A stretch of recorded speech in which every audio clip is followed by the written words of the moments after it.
All right, here we are. This is our Friday night review on May 2nd, where we will be talking about kinship and group structure and cultivation as a subsistence strategy. So we had one of these like online reviews last week, and in that one we talked about linguistic anthropology, and I spent like the first 50 minutes of what I thought was going to be an hour live stream. First 50 minutes was about linguistic anthropology. So we spent a lot of time on that. Then we talked about foragers, and then we talked about sex and gender. And we were supposed to talk about kinship last week, but I had already been talking for so long, so I decided to push it to this week. So today we're covering kinship and then cultivation. And if you've been following along with the class materials on Blackboard week by week, kinship and group structure was part of the material from 2 weeks ago, and then cultivation is the material for this week. So for everyone, if you're keeping up according to the schedule, this week, what you should have gone through in terms of class materials was the cultivation lecture, right? And all the materials you need for that are in the Unit 3 course content folder on Blackboard. So there's the lecture video and notes attached so you can be, following along as you go through the video. And then the first part of the Guns, Germs, and Steel documentary.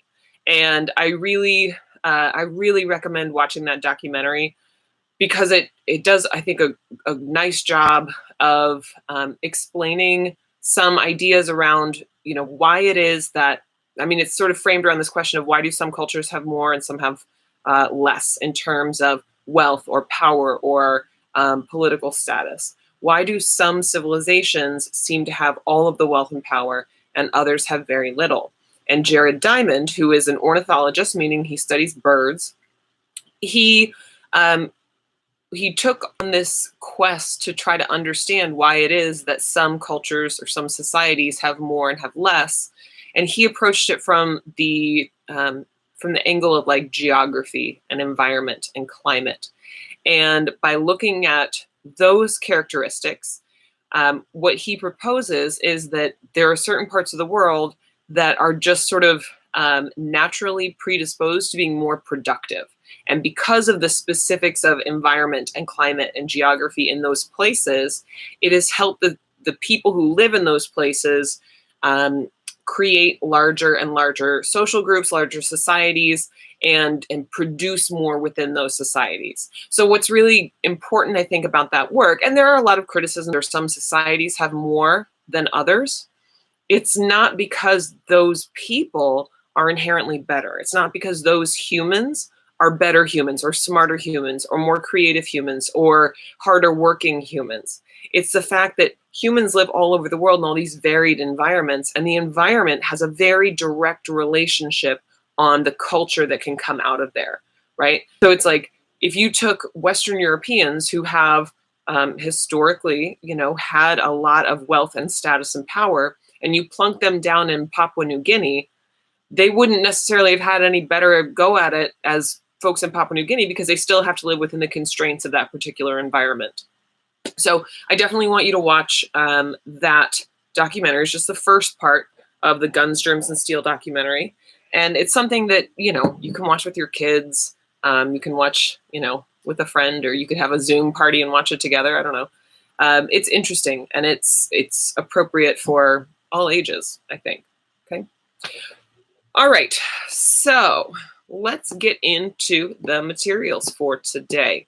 I hope everyone's doing all right. It is somehow already May.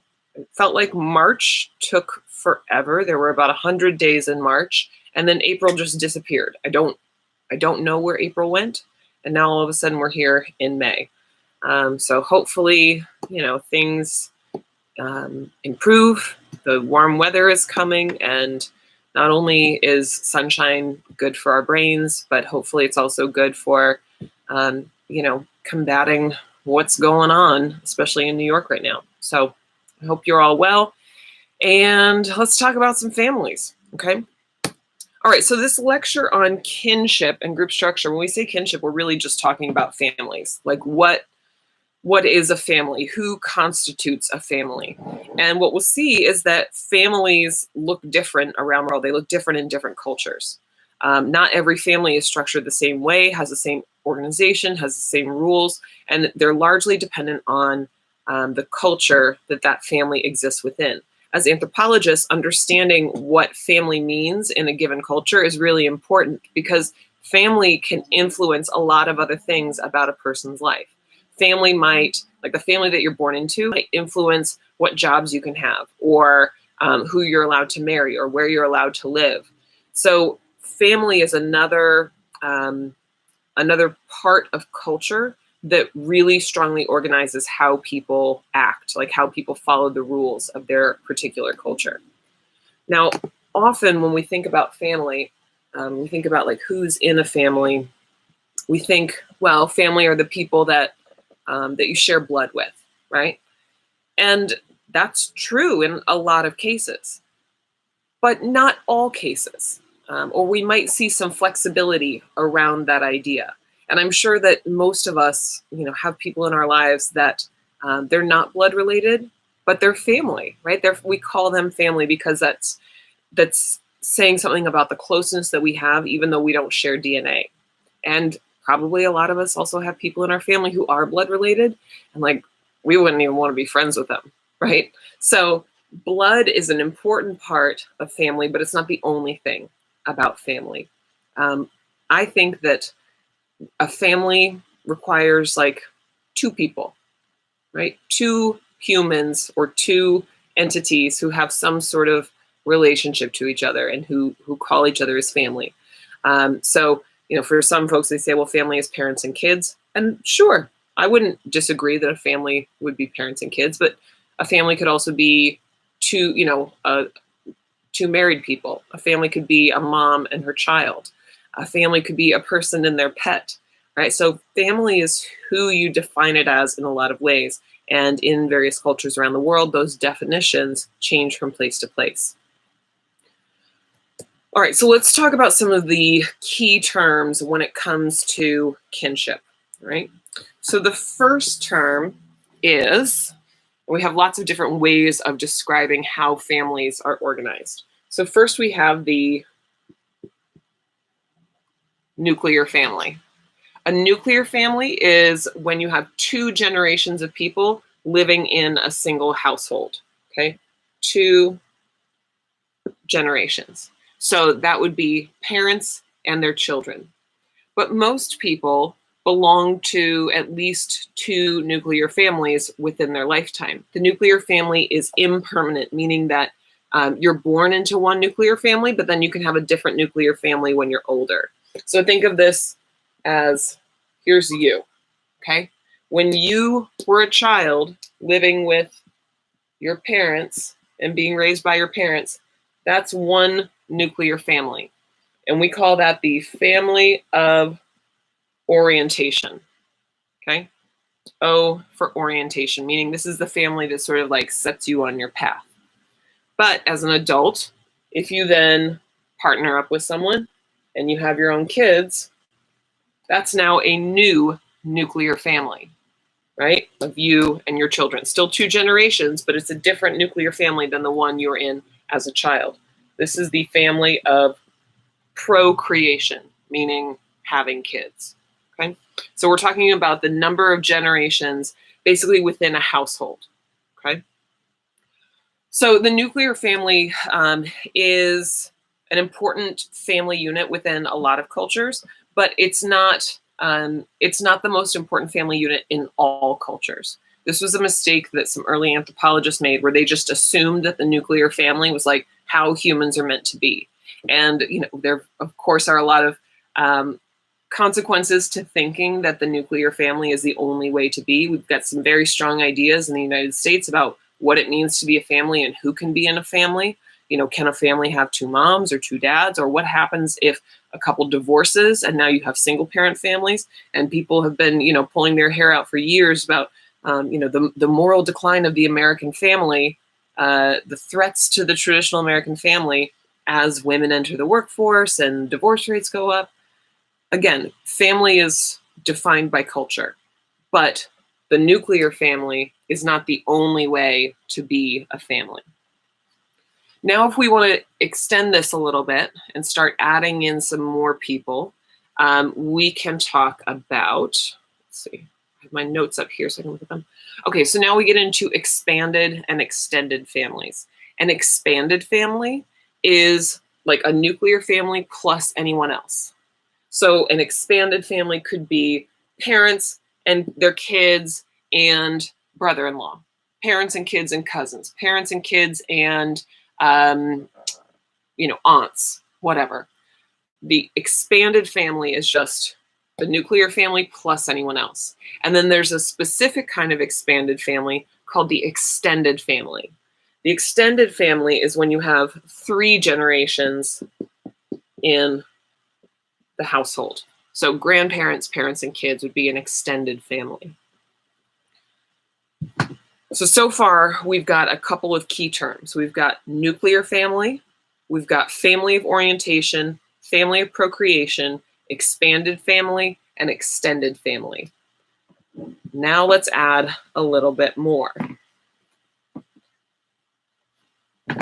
Okay, now we have, we can start defining how people, how people organize where they live after they get married. So our first term is patrilocal. And the opposite of that is matrilocal. Now, when you see local at the end of a word, it's referring to a location. And then the patra at the beginning of the word refers to male or father, right? Like padre.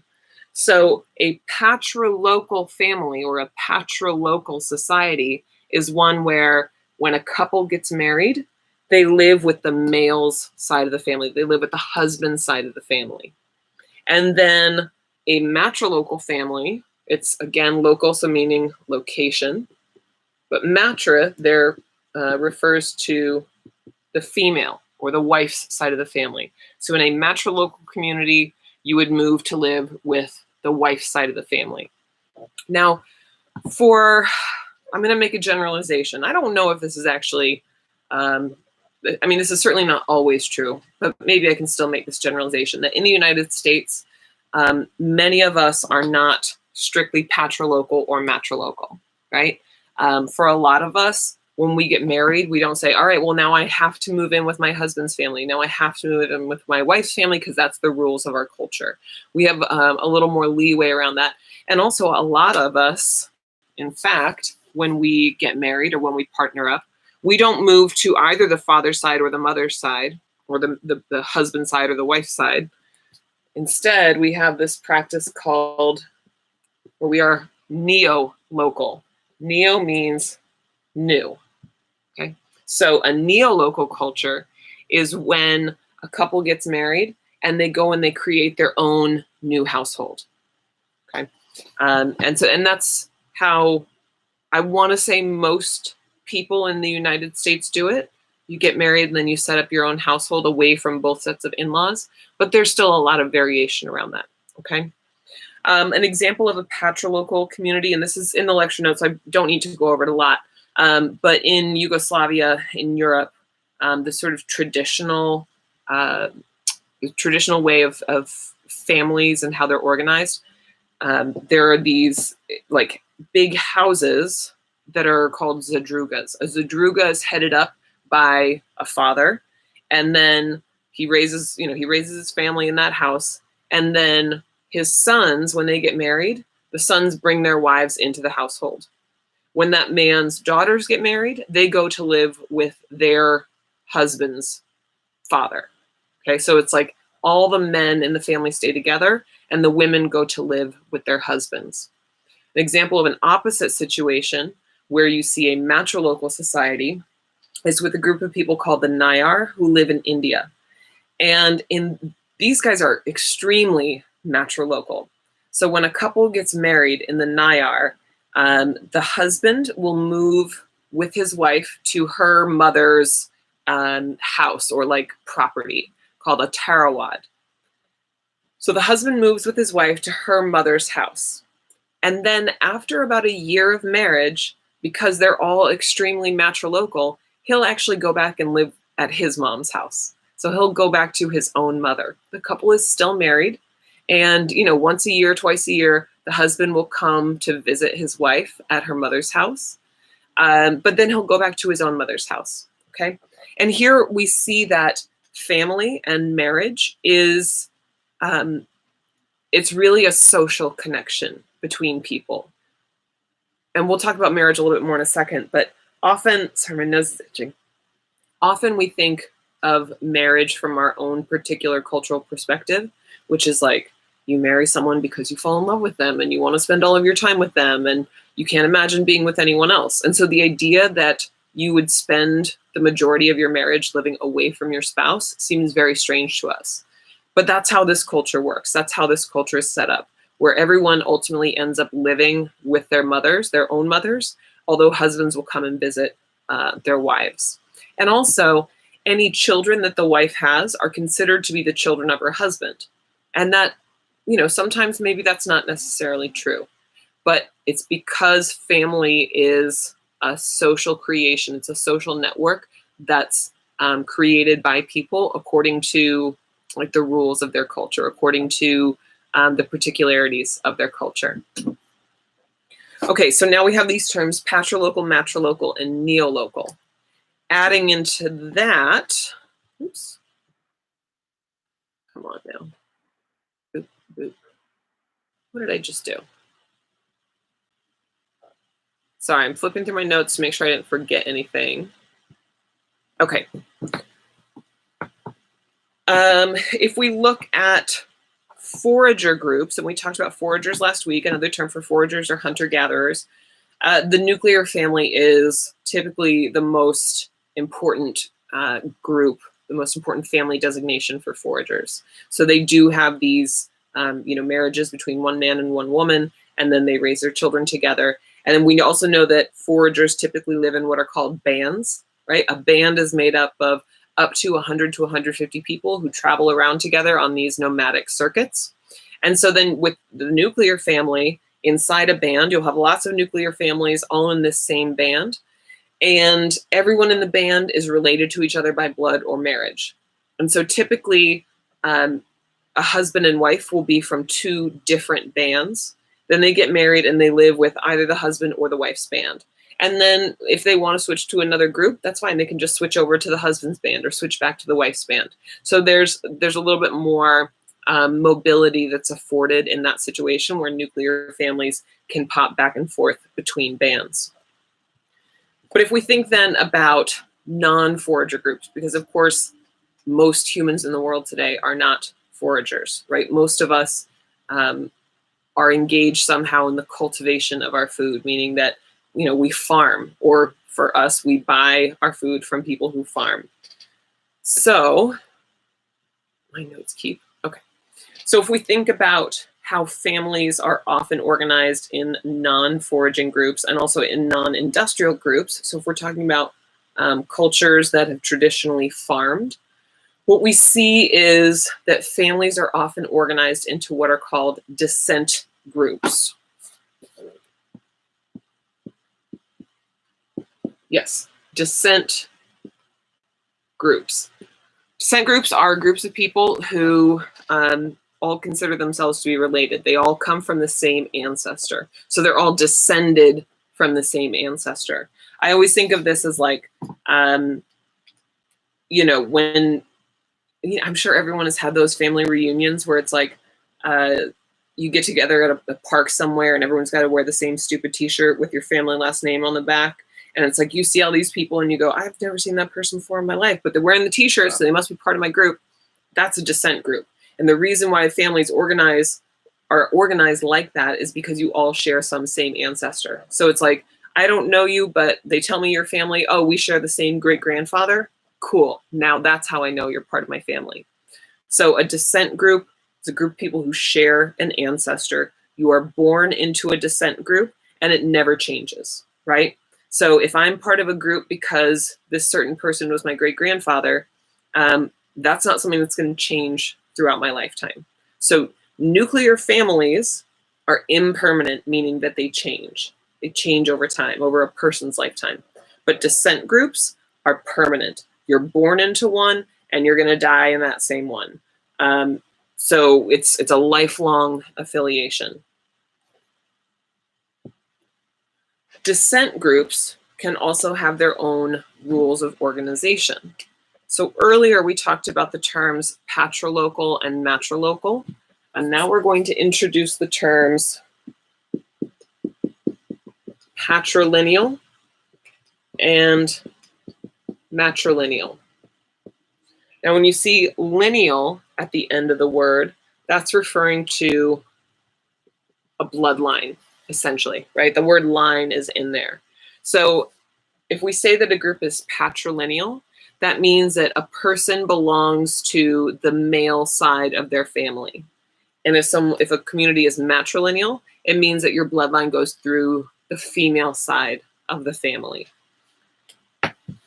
Often, patrilineal groups are also patrilocal, and that makes some sense. It makes sense that if the male side of the family is the important side of the family, meaning not saying the mother side is not important, but if the male side of the family is how you trace what family you belong to, then it makes sense that males of the family would stay together.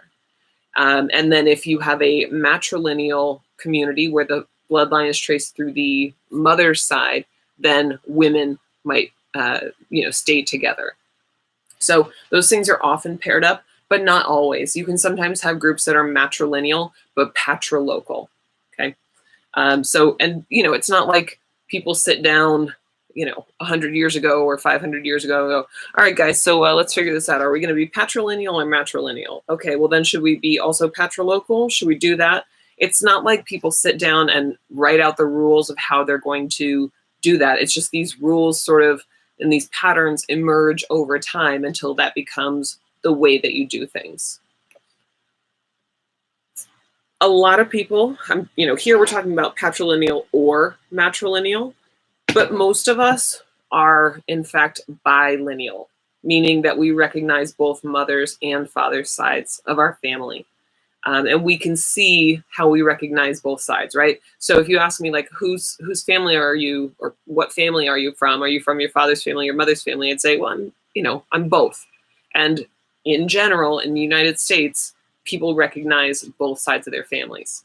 But we can see how things like last names, it shows a little bit of privileging of the male side of the family, right? I was given my father's last name at birth rather than my mother's last name, and that's designating me as a member of his family. So we can see how some of these cultural patterns continue to get passed on.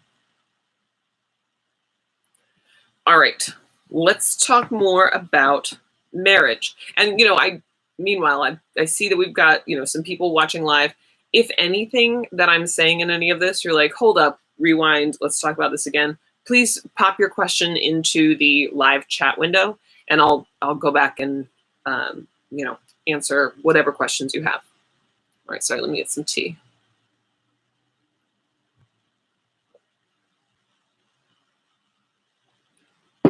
Okay.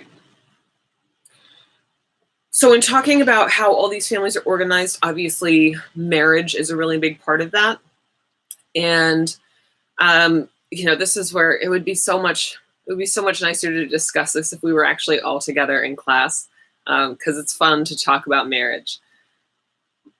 There is often an idea in the Western world, like where we are living in the United States and New York, for those of us in my class, we tend to have this idea that marriage is something that you do when you fall in love with someone, right?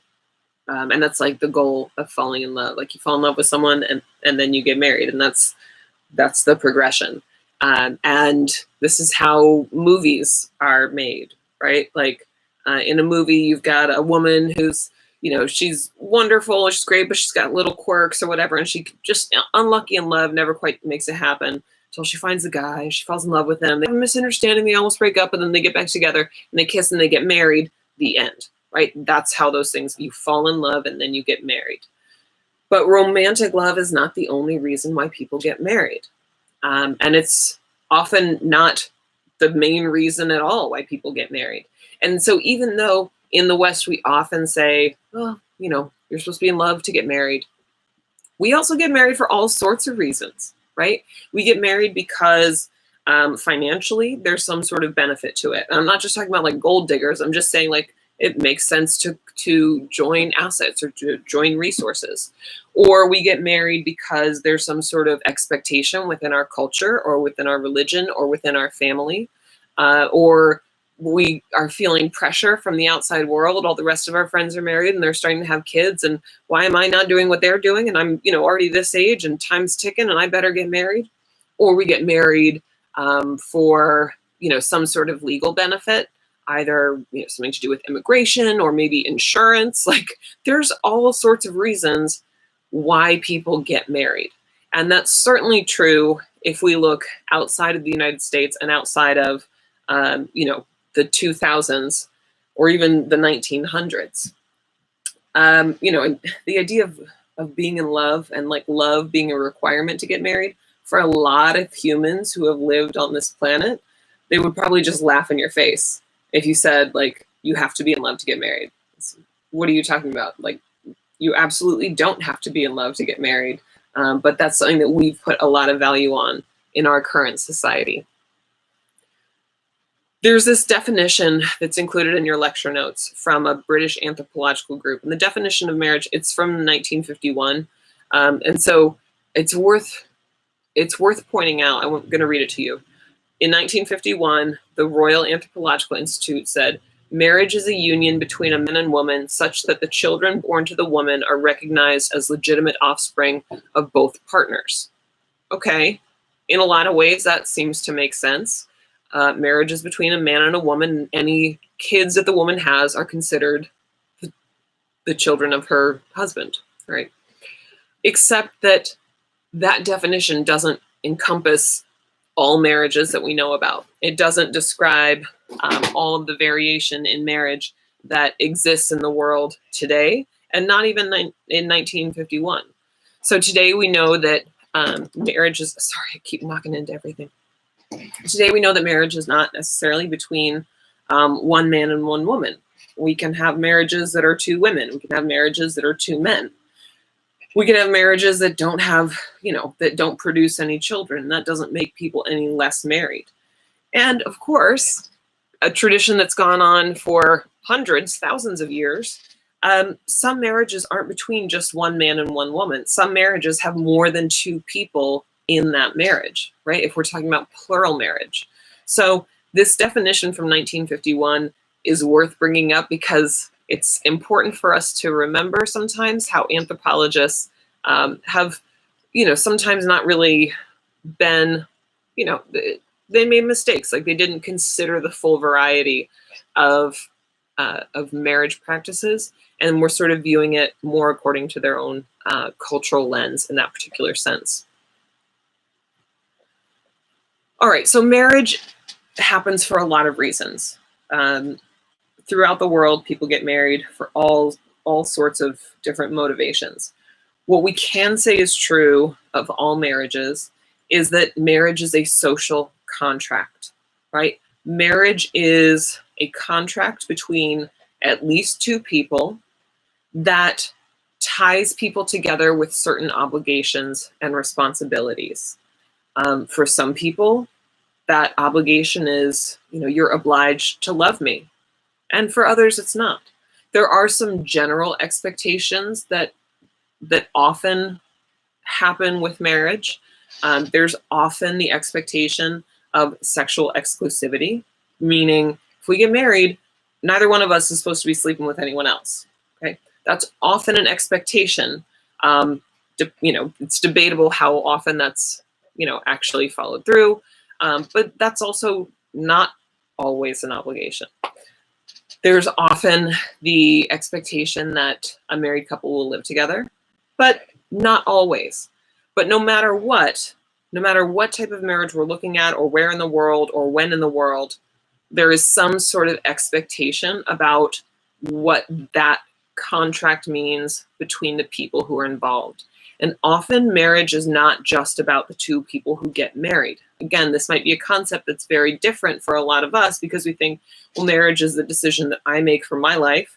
And so when I get married, I'm marrying this one other person and it's just about us.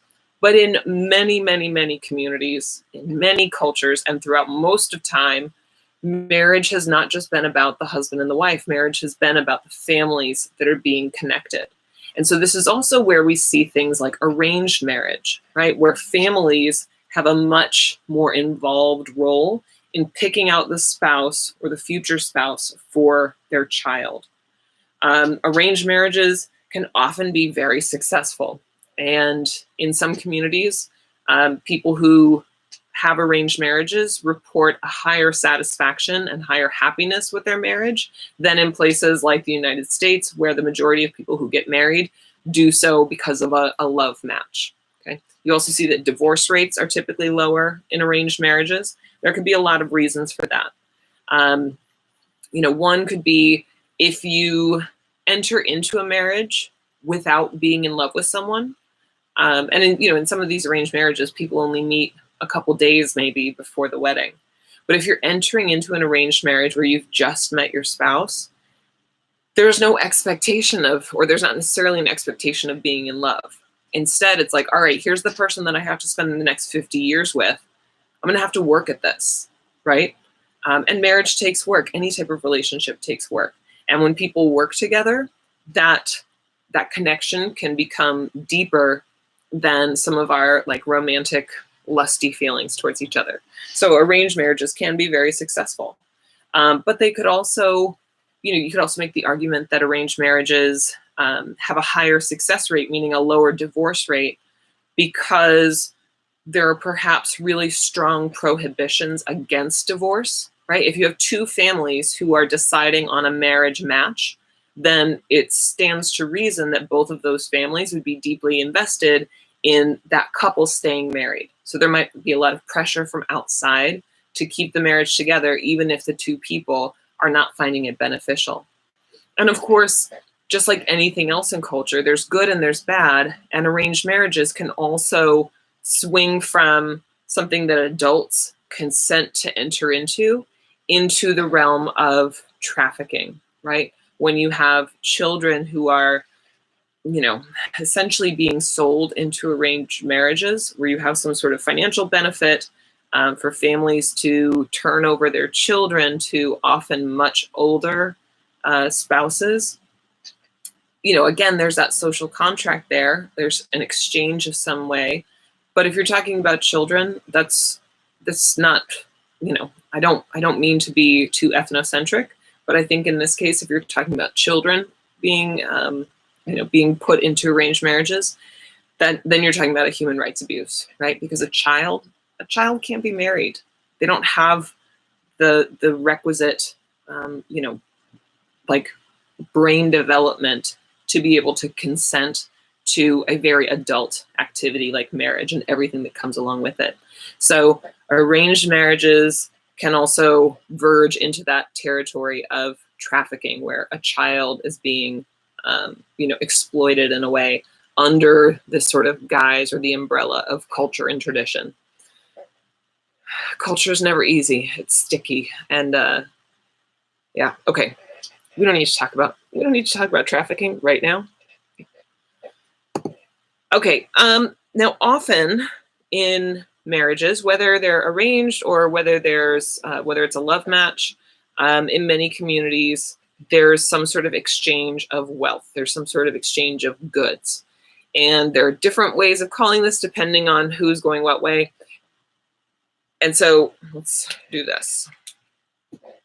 Okay, so the first type of way that money can be exchanged at the time of a marriage is, let's see, how do I want to call this? All right, let me do this. I'll say, here's the husband and his family, and then here's the bride and her family. Okay. Now, if money goes from the husband's side to the bride's side, we call that a bride price, right? Or a bride wealth. Some people don't like that term because it sounds like a husband is buying a wife from her family, but it's just a word, okay? So when the husband's family pays the bride's family at the time of marriage, that's a bride price. When the bride's family pays the husband's family at the time of marriage, that's called a dowry. A lot of people use the term dowry even when they're actually talking about a bride price. So dowry has become this kind of like catch-all term to refer to like when husbands pay money to the bride's family. Now, the other really interesting aspect of this, bride prices and dowries, they're not dependent on which family has more. Okay, so if you're looking in one specific culture, they're going to have a single rule about how money changes hands. Either everyone pays the bride price or everyone pays a dowry. But it's not like, oh, the husband's family is rich, so therefore they're going to pay the bride price. Or the bride's family is rich, well, then they're going to pay a dowry. It's a cultural rule that no matter who has more money, money is coming from one family to the other as either a bride price or a dowry. I hope that makes sense, right? So if you're in a bride price culture, guess what, dudes? You're paying for the privilege of marrying your wife. And if you're in a dowry culture, guess what, ladies? It doesn't matter how much money your family has, your family's got to pay money to your husband's family. What else we see, depending on how money changes hands, it has a relationship to the relative status of women. So in communities where men pay a bride price to the bride's family, women tend to have higher social status because it's kind of like it's kind of like the husband is saying to the bride's family, like, well, listen, I'm marrying your daughter, and I know that she's wonderful and she works really hard, and she's going to come live with me now, and so she's not going to be this benefit in your household anymore. She's going to be a benefit in my household. So here's some money to sort of, compensate you for all of her hard work and all of the joy that she brings you. When we see dowries where women's families have to pay the man's family, women tend to have lower social status.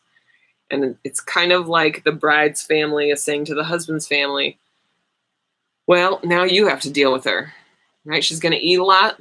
She's going to have kids. Kids are expensive. You have to deal with her now. So here's some money to kind of like ease the burden of taking on an extra mouth. So female status is related to how money changes hands between people. Okay. I think that's really cool.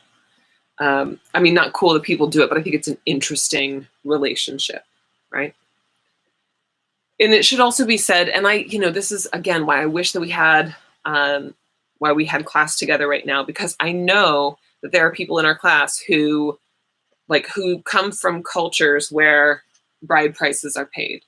And the rules around that are very, very strong. If a husband doesn't pay the bride price to his wife's family, there could be some really serious consequences or significant social consequences, because again, marriage is a social contract. And so if this husband is getting a wife, but he hasn't paid the bride price, then he's not keeping up his end of the bargain, right? It's like buying a car and, you get the car and then you never give the person money for the car. I'm not trying to say women are cars, and I'm not trying to say women are property, but if you're not living up to your side of the agreement, then you are in violation of the cultural rules, and that can have significant consequences within that culture, within that community. Okay, so thinking about how money is changing hands between people, then that also brings up the question of what happens if one of these two people passes away? Because there's been money exchange, there was this contract, and if one of these two members of the marriage passes away, then that social contract is no longer intact, right? One side suddenly doesn't have the thing that they were supposed to get in that exchange. And so in some communities, it's common, or at least very acceptable, for family members to marry the widow or to marry the widower. So for example, if a bride were to pass and the husband has paid money to her family, then he's paid out money, but all of a sudden now he doesn't have a wife anymore. So maybe one of her sisters or her younger cousins would marry him to restore that social obligation. Or if a woman's husband passes, especially in some more traditional societies where women don't necessarily have opportunities to, get an education or get higher level jobs that would be able to support themselves and their families.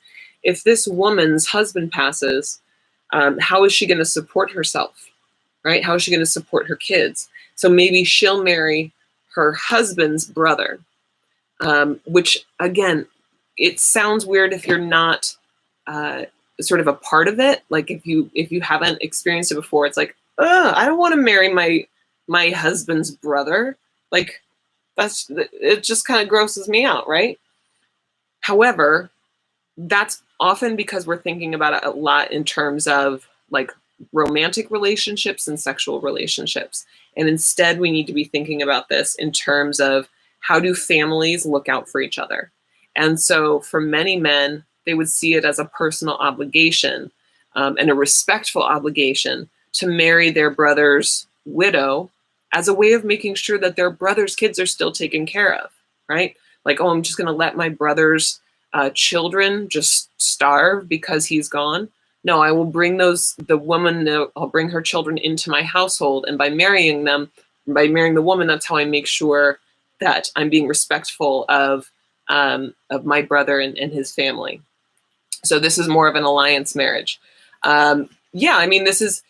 Marriages are always, regardless of the culture and regardless of the rules, marriages are always about setting up some sort of alliance between people or between families where there are certain obligations. And in the West, our big insistence on being in love when you get married, that's also a pretty new invention.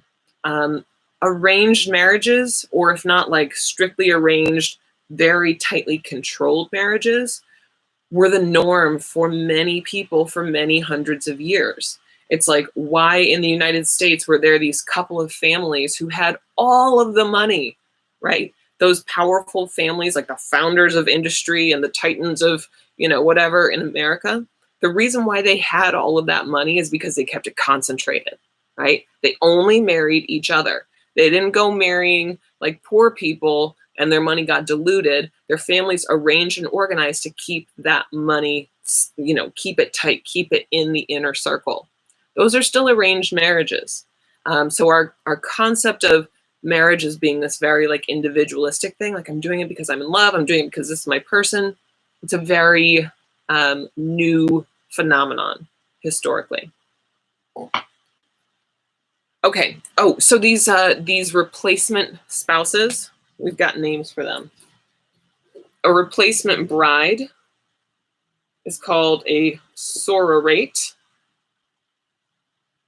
and a replacement husband is a levirate. Okay.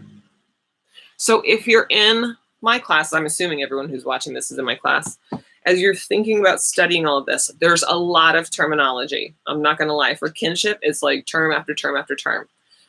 But try to think about what these terms have in common, right? So if it has the word local on it, it's referring to a location. If it has lineal, it's a bloodline. If it's patra, it refers to males. If it's matra, it refers to females.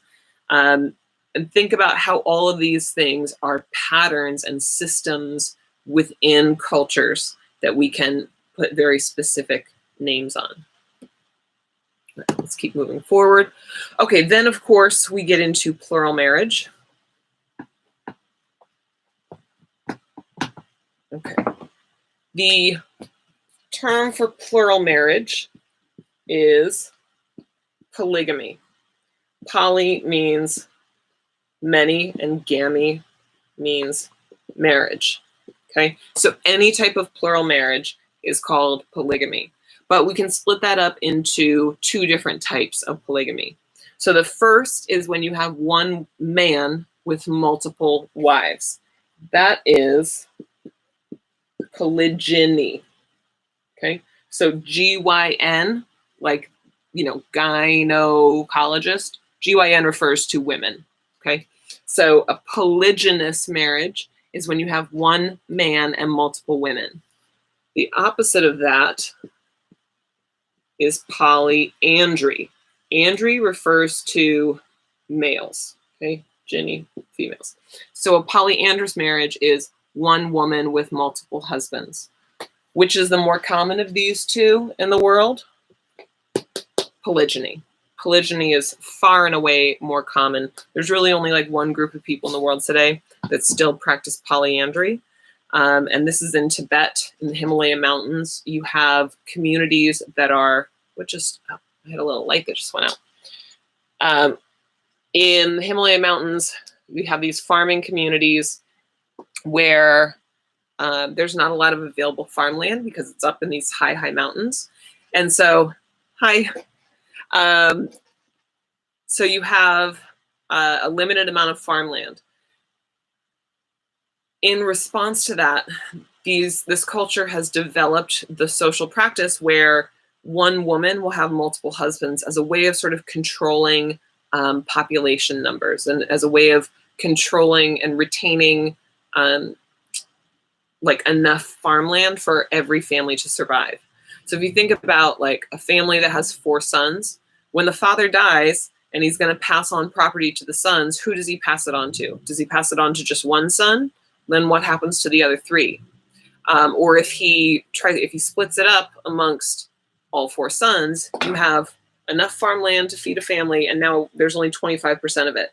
And then if it gets split up even more, it doesn't take very long for enough farmland to become not nearly enough farmland. So what happens is that in this society, all of the brothers in a single family will marry the same woman. Okay, so that's polyandry. The relationship that those multiple husbands have to each other is that they are brothers, right? So all the brothers marry one woman, and then they all stay on that farmland. So they are Patriot Local as well, because all of the men in the family are staying together. In polygynous societies where men have multiple wives, they are often, they are patrilineal, right? The bloodline goes through the male side of the family. And they're also often patriarchal, meaning that the men in the family have significantly more power than the women. So is the opposite then true in polyandrous families? If you have one woman with multiple husbands, is it then a matrilineal society? Nope. It's still patrilineal, because keeping the males together and keeping them all marrying the same woman is about placing the importance on the male side of the family. And they're also not matrilineal. It's not like the woman who has 4 husbands is just, queen of the world, and she gets to boss them around and order them around and bring me this money, bring me these chocolates, fan me, put grapes in my mouth. It's less one woman having 4 husbands, and it's more 4 husbands sharing one wife. That sounds like a lot of work. So we don't see this like just direct opposite situations, okay? All right. Yeah, we also know that same-sex marriage takes place. And I know I'm talking too long about kinship. I should end this really soon. Let me just finish this little thought and then we'll move on to cultivation. So same-sex marriage, when we think about it in the context of today's world in 2020, we think about same-sex marriage in terms of like gay marriage, right? And it was only a few years ago that federally all Americans were granted the right to marry someone of the same sex. Before that, before 2015, I think it was 2015, before that, in the United States, there were more states where it was legal to marry your cousin than it was to marry someone of the same sex. Think about that. More places in America you could marry your first cousin than you could marry someone unrelated to you that happened to have the same genitalia as you. And same-sex marriage is one of those things because it's not just about marriage. It's about what people think about what it means if 2 same-sex people get married. So there's There's always these extra layers of culture in there, right? And people would make arguments of how it's, it's not traditional and so it's wrong. Except traditional is different from place to place. And there have been cultures all around the world where same-sex marriages have taken place in some otherwise very traditional cultures. So the example that I gave you in the lecture video is of a group of people called the Nuer in the Sudan. So this is in Africa. The Nuer are they're cattle herders, and their cattle are sort of like wealth to them. They're also a very strictly patrilineal community, meaning that it's the male bloodline that's important. And when a man passes property, when he's getting old and he's going to die and he has to pass property on to someone else, he has to pass it to his son. Women are not allowed to inherit property. Okay. So if a man has no sons, what does he do? He can't pass it to his daughter because it's just not allowed. He can't pass it to his daughter's husband because now he's giving wealth to some other family. He wants to keep the wealth in his own family. So one way that this problem is overcome is that one of his daughters might symbolically become a man. Okay. Even though she was raised her entire life as a woman, she could assume the role of a man. She would take a male name. She would do male jobs. She would, everything about her identity would be male. And now as a man in that society, her father could pass property to her. Okay, that's allowed. But also as a man, she would expected to take a wife. She would be expected to take a wife. So technically, you have two women entering into a marriage, a same-sex marriage. It's just that one of them is now living as a man, and so it's not gay marriage, right? This has nothing to do with their sexuality. It's to do with the rules of culture and how that allows and doesn't allow for certain things to happen in that society. So that's an example of same-sex marriage. And there are a bunch of examples, here in the United States as well, of these so-called female husbands, women in the 1800s, early 1900s, who chose to live their life as men and sort of hid their biology from the rest of the world. And as men, they often had wives. And it wouldn't necessarily be until, I think I talked about this last week with sex and gender, it wouldn't be until these women died, or men until they died, and then, their bodies were being taken to the coroner's office, that anyone ever figured out that they were biologically female. So same-sex marriage is really not that new. It's not that revolutionary an idea. It's just all of the other cultural stuff and meaning and symbolism that we've put on top of it. But same-sex marriage has been happening for forever. Okay. I'm going to leave that there, and I'm going to move on to cultivation. And I saw a question, what are you doing? I don't know if that's meant to be like, girl, what are you doing? Or just a general question of what's going on right now. So this is, just to reiterate, this is a review of some of the materials that we've been covering online in our introductory intro anth classes. I should stop abbreviating my words. Abbreves help no one. This is a review of some of the materials from the last couple of weeks from the Introduction to Anthropology classes that I teach, and that all of my wonderful students are now in charge of, taking on through fully distance learning in spring 2020. So now that we've made this switch, it's good to have, it's not quite face-to-face, but face-to-screen anyway. Okay. So let's make a hard switch and talk about cultivation. And I'm hoping I can keep this under like a half an hour. I need to stick to the major points rather than trying to talk through everything. Okay. Last week, we talked about foragers, right? Also known as hunter-gatherers. Foragers are people who get all of their food from the wild. They hunt wild animals. They gather wild plants. They're nomadic, so they're moving around so that they can access different food resources throughout the year. Cool. This is how humans developed. Like all of our ancestors 200,000 years ago were foragers.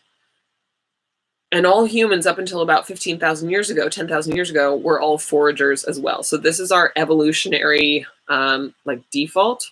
I don't want to be dismissive like that, but that's how we evolved to be. Of course, we know today there aren't that many societies that still are foragers, that still practice hunting and gathering. And so most of us are cultivators. When we say that someone is a cultivator, it just means that they produce their own food. So even those of us living in New York, we're still part of this cultivation model, even though we're not out there growing our own food. Like I'm assuming, I don't want to, make too big of generalizations, but we don't have like backyard gardens where we grow all of the food that we need throughout the year. And we don't have, cows in our backyard that we're going to slaughter for special meals. We don't have sheep and chickens. We work to get a paycheck, and then we use that money to buy food from other people who have grown it. But it's about the production of food, the creation of food outside of wild sources. So there are three types of cultivation, three main types of cultivation that I want to talk about. Those are horticulture. Let's see.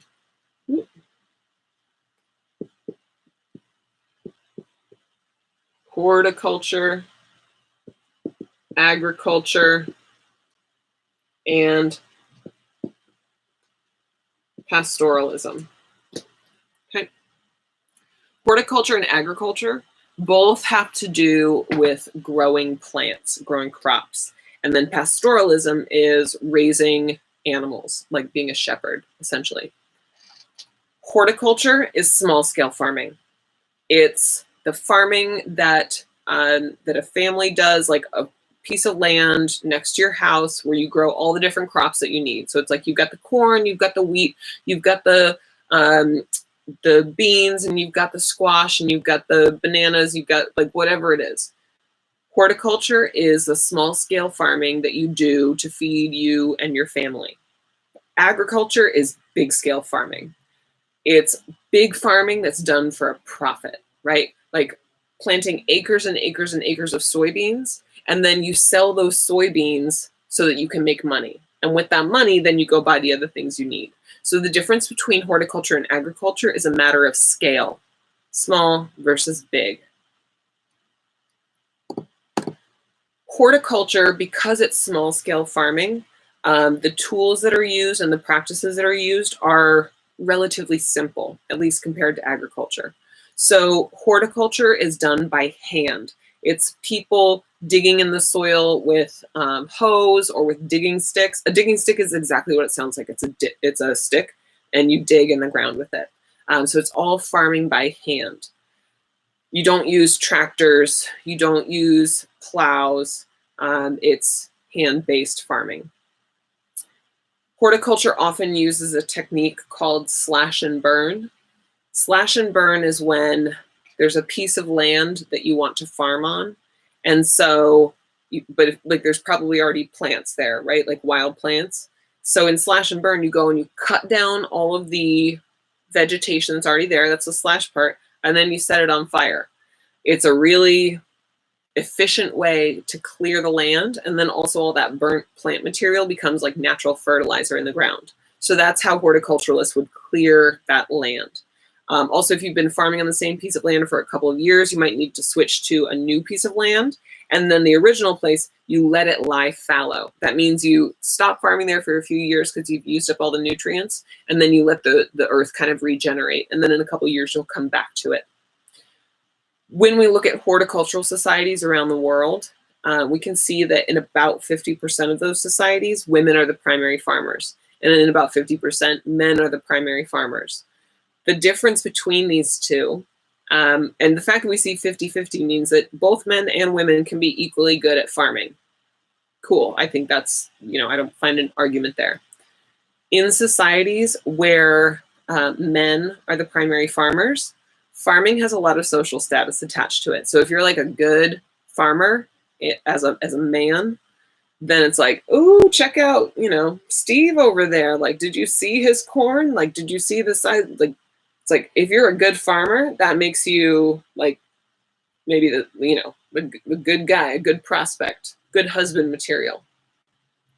In societies where women are the primary farmers, though, there's not social status attached to farming. It's just one more job that women have to do. So it's just like anything else. It's like fetching the water or doing the laundry. No one ever says, "Ooh, did you see the way Susan did that laundry? Like she's really doing that laundry." It's just how it goes. Okay. So the same job has different social status attached to it, depending on who is responsible for doing it in a given culture. Let's talk about agriculture. Agriculture, like I said, is large-scale farming, and it's done to make a profit. So agriculture requires more land, it requires more money because there's more upfront investment. It requires more people to do the work, and then there's some sort of machinery involved, either tractors or animals pulling plows.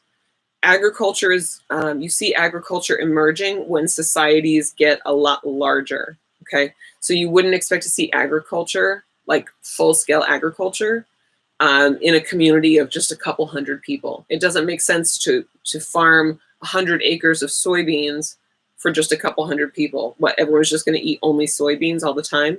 No, if you have a small community, they do horticulture so that everyone, meets their own daily needs.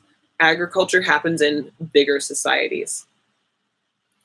And then pastoralism is the tending to domesticated animals. So people like shepherds.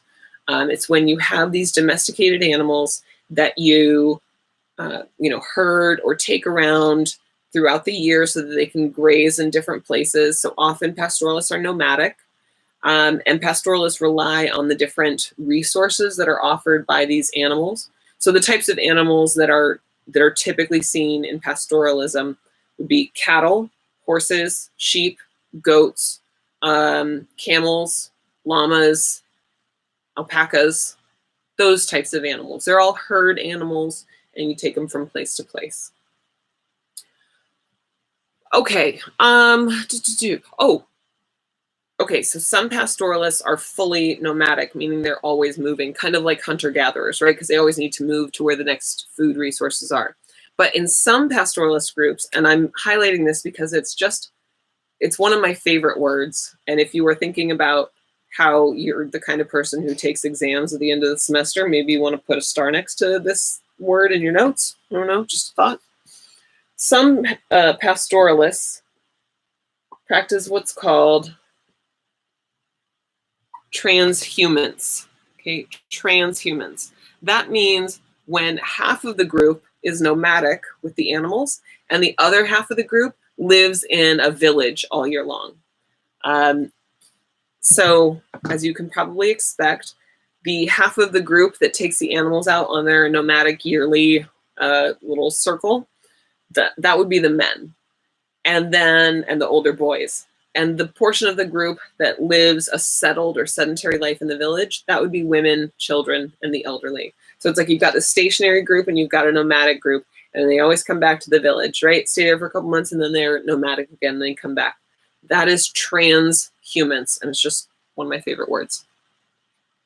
Okay, the last thing that I want to talk about in the context of cultivation is sort of how farming, because we're talking about farming, how this happened in the first place. Since we humans have such a long history of being foragers, how in the world did humans start to make that transition into farming? Because it might not seem like a big difference, but it's a big difference.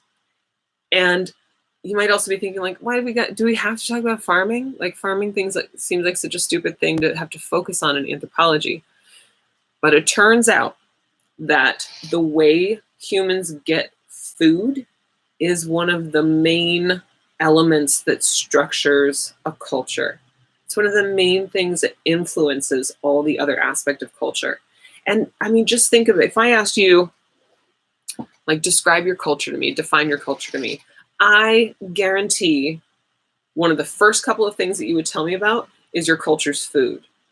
Food is centrally important to not only how we define our cultures, but the way that we get that food is centrally important to how we structure the rest of our lives. Food runs everything, right? Because it is a basic human need. It's not an option. We can't go, Never mind about the food. I'll worry about that next month.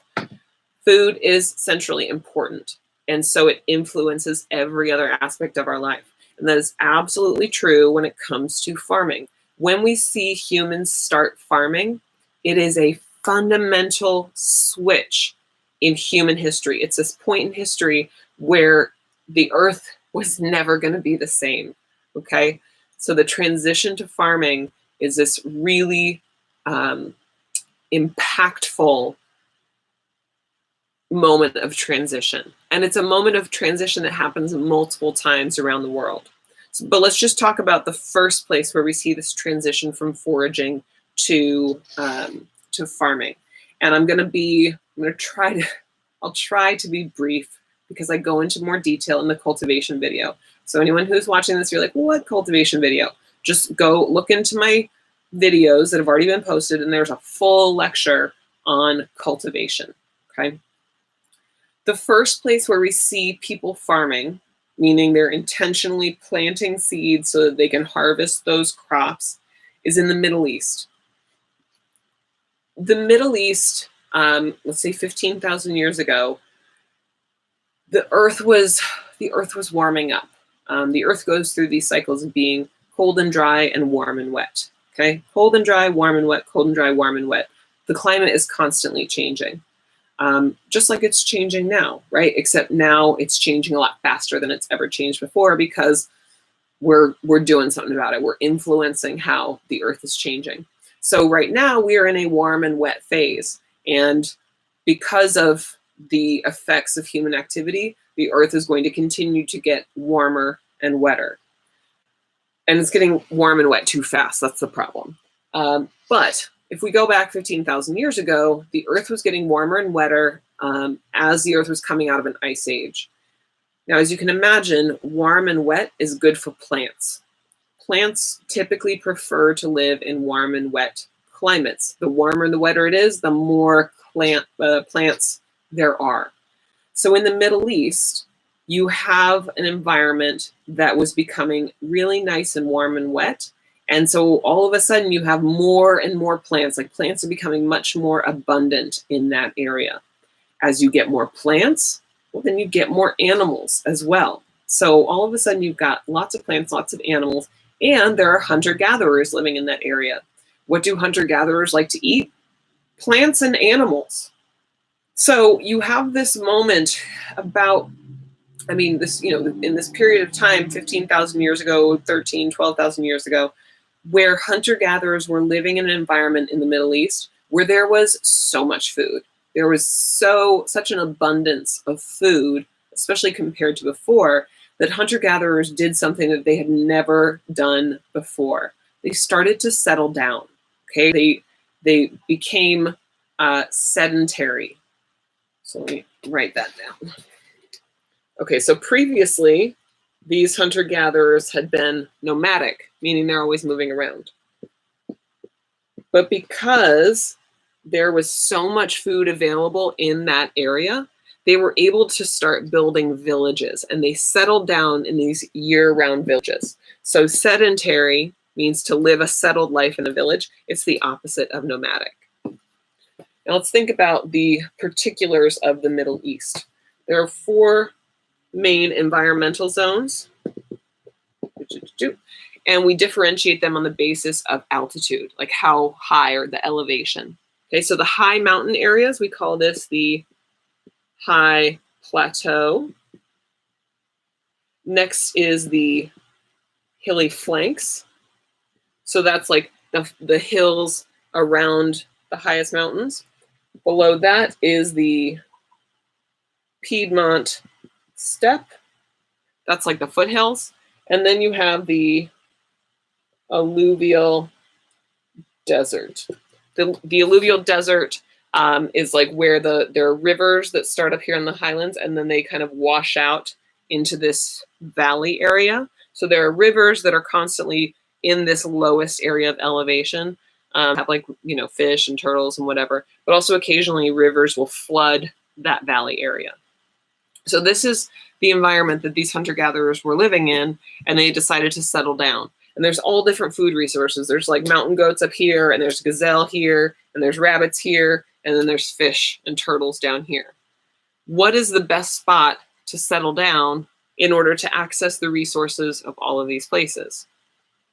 They settled here in the hilly flanks. So this is where we find like the oldest homes and villages of people who were still hunter-gatherers. They were still only collecting wild foods, but they were able to do it from a sedentary position. So it's like, I wake up today and I want some, like roast goat for dinner. Cool, I'll just pop up to the high plateau, get me a goat, and then come back. Oh, I want to have some sushi. Cool, I'll pop down to the alluvial desert and I come right back. So still hunting and gathering, but they're doing it in a sedentary way. In the hilly flanks here, there are also these wild grasses. So grasses that grow naturally, but they have seeds on them, right? So they can reproduce. The specific types of wild grasses that lived in the hilly flanks were wheat and barley, wild wheat and wild barley. If there's any question in your mind about what any of this has to do with today, I guarantee you've got at least one of these two grains in your house, unless you've gone full keto carnivore diet. Wheat is in bread, right? Do you have bread in your house? Well, congratulations, you're connected to these hunter-gatherers that lived in the Middle East 10,000 years ago, 12,000 years ago. Barley is in beer. And you probably have beer in your house too, or you know someone who does, right? So these wild crops that these hunter-gatherers, they would collect the seeds, grind them up to make like flatbread. Those wild crops were being collected by those earliest sedentary hunter-gatherers, and we still use them today. That should tell you how important this moment in prehistory is, because you have humans starting to do something that no one had ever done before. They settle down. After a couple thousand years of living this hunter-gatherer lifestyle in the hilly flanks, the environment starts to change again. It starts getting colder, starts getting drier, and all of those plants and animal resources that they had been used to, they start drying up. And so there's not as many plants, there's not as many animals, but now you have these big populations of people living in all of these villages. So without as much food as they need, these guys have to make some sort of changes. What they did was they moved down into the Piedmont steppe area, and they started intentionally putting seeds in the soil so that they could plant their own crops. Basically, someone was like, hey, you know what? What if instead of like waiting for the earth to just give us food, what if we took these seeds and we put them in the earth ourselves? Like, I'm just going to take the seed and I'm going to put it in the earth. Do you think we can make our own food that way? And it happened. It did. The wheat grew. And they're like, well, holy crap. We can just put seeds in the earth and then they'll start to grow. So that is a first instance of farming.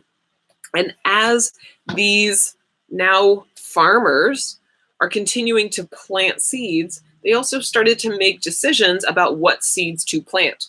So if I've got a whole handful of seeds and I want to plant some for next year's crop, some seeds are big and some seeds are small, right? And so I know that I'm going to be collecting the seeds at the end of the harvest, like I'm harvesting the seeds so that I can grind them up to make flour. Do I want to grind up small seeds or big seeds? Well, I want big seeds. Big seeds equals more food. So if I have small seeds and big seeds in my hand, the big ones are the ones that are going in the ground for next year. Or are some of the seeds tastier than others? The tasty ones going in the ground for next year. Are some of the seeds easier to peel than others? Those are the seeds that are going in the ground for next year. So they started to choose which characteristics of these plants were beneficial to them, and those are the ones that they would plant for the next year. When those decisions are made over and over and over again, over generations, the plants change.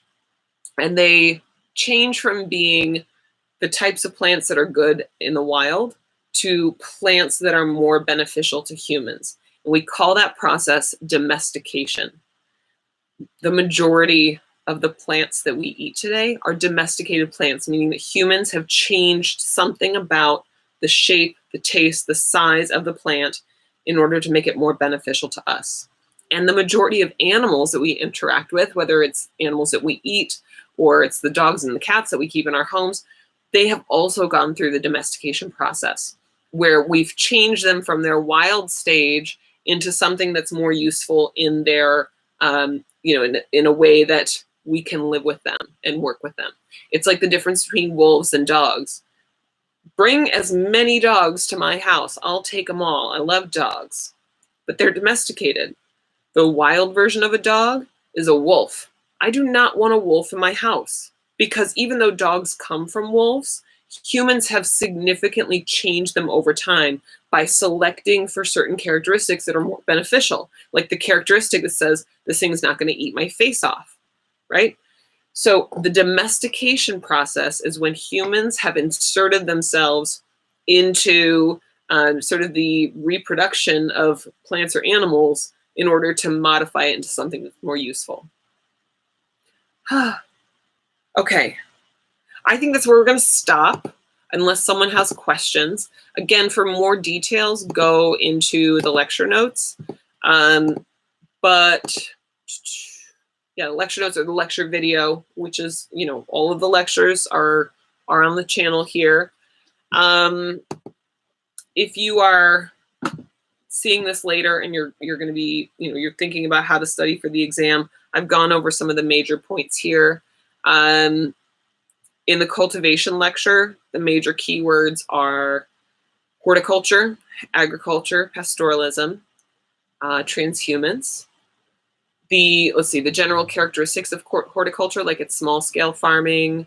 The characteristics of agriculture, it's big scale farming. There's more land, more money, more labor. Oh, agriculture also uses irrigation and terracing. Irrigation means diverting water off from a main river so that you can get water to a larger area of land. Transhumance is another good term for pastoralism. And then I would say, you want to have these, like this situation here where you see farming in the Middle East for the first time.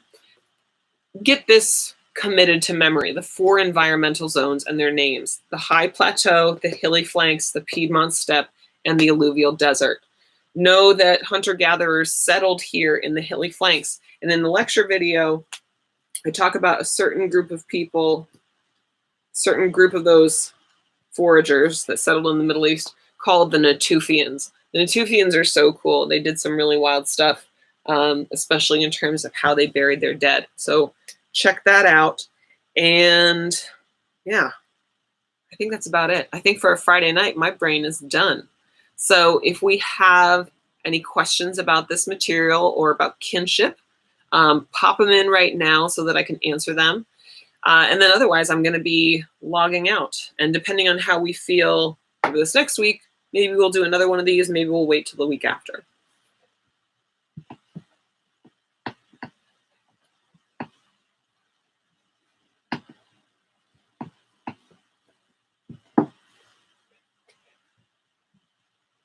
With some tea while I wait to see if we have any.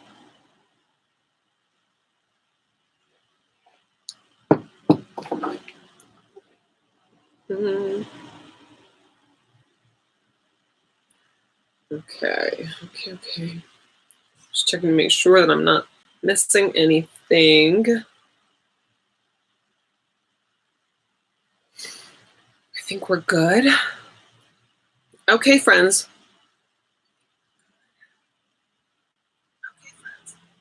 Turn that off. All right. Then I'm just going to go ahead and leave it at that. Any questions come up though, and anyone who's watching this after the fact, after Friday night, you can also pop your questions into like the comments, and then I can take that and, figure out a way to answer you somehow. Okay. All right, everyone, have a wonderful night. Thank you for those of you who were here for the live stream.